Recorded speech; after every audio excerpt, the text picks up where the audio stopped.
C'était il y a 20 ans, on troquait nos francs pour des euros. C'est la France, c'est pas la France, mais c'est toute l'Europe qui basculait bien sûr dans cette nouvelle monnaie commune. Et Dieu sait que cela a été un casse-tête au début et pendant plusieurs mois du calcul mental permanent.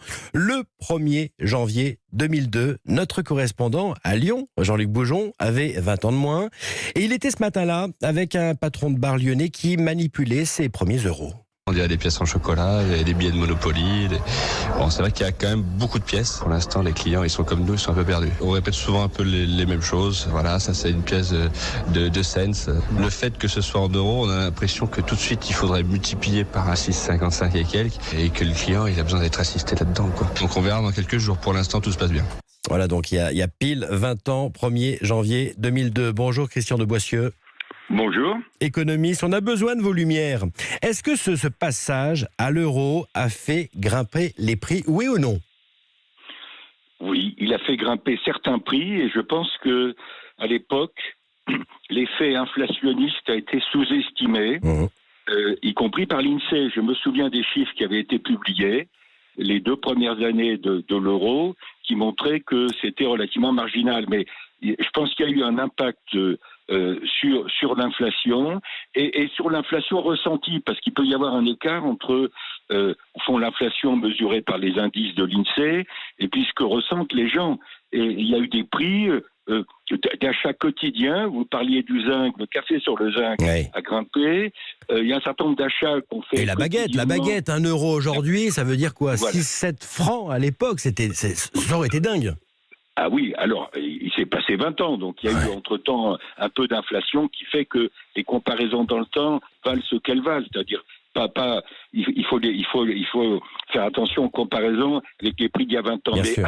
Indépendamment de ça, il y a eu un effet inflationniste, mais inévitable. Quand vous changez de repère monétaire, quand vous changez de monnaie, il y a toujours des ajustements. Et excuse-moi, si on revenait au franc français, ce qui n'est pas d'actualité, j'allais dire heureusement, il y aurait des ajustements également, pas dans l'autre sens, mais dans le même sens. C'est-à-dire que chaque fois que vous changez d'unité monétaire, vous avez des prix qui grimpent. Alors, dans le même temps, il faut être équitable. Il y a eu des prix qui ont baissé, mais c'était des prix, par exemple, dans l'électroménager du fait du renforcement de la concurrence, parce que l'euro, ça voulait dire une comparaison plus facile. Des prix entre les pays membres de l'euro. On pouvait faire des comparaisons, on peut faire des comparaisons immédiates entre l'Allemagne, l'Italie, la France, etc. Donc ça renforçait la concurrence et fait baisser certains prix, mais des prix, je veux dire, d'achat qu'on fait pas tous les jours. Voilà, on change pas de bagnole tous les jours. Christian de Boissieu, on est tous maintenant à la même enseigne depuis 20 ans en Europe. Certains pays accusent plus le coup que d'autres. Mais d'abord, on n'est pas tous. Aujourd'hui, vous avez 19 pays, alors que vous avez 19 pays qui sont dans l'euro, alors que vous avez, après le Brexit, 27 pays qui sont dans l'Union européenne. Donc, il y a des pays aujourd'hui qui sont dans le marché unique sans être dans la monnaie unique. Est-ce que, votre question, c'est est-ce que les effets ont été très différents d'un pays à l'autre ?